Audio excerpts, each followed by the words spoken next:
l'identité du compagnon d'Elisabeth Borne est longtemps restée secrète. Malgré la publication des photographies de paparazzi de l'ancienne première ministre, réélue députée dans le Calvados ce dimanche 7 juillet, et de celui qui partage sa vie, ce dernier n'était connu que sous la mystérieuse appellation J.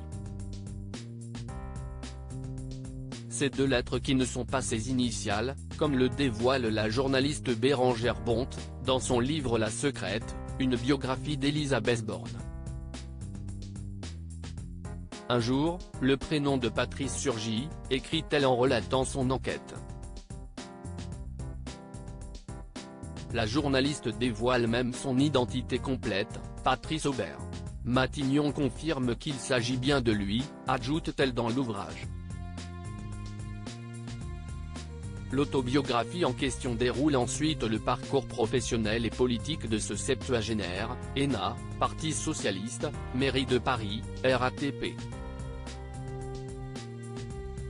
Seule ombre au tableau, le site de Patrice Aubert précise qu'il est pacsé à une femme depuis 2021. Or, Elisabeth Borne n'est pas pacsée avec lui.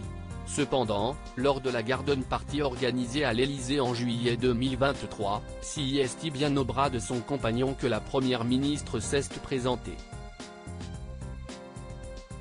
Tous ces éléments ont de quoi étonner, mais pas forcément faire taire les rumeurs sur l'orientation sexuelle d'Elisabeth Borne, d'autant que Bérengère Bonte intitule son chapitre sur Patrice Aubert la couverture.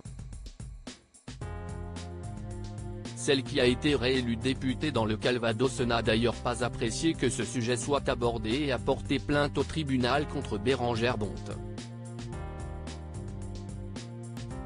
Le 30 juin 2023, le tribunal a rendu son verdict, donnant raison à la femme politique. Elisabeth Borne, Bruno Le Maire. Découvrez les ministres à leurs débuts. Elisabeth Borne, son compagnon est-il anti-mariage gay? La question de l'homosexualité trouve d'ailleurs un autre écho surprenant dans ce couple, l'engagement anti-mariage pour tous du compagnon d'Elisabeth Borne.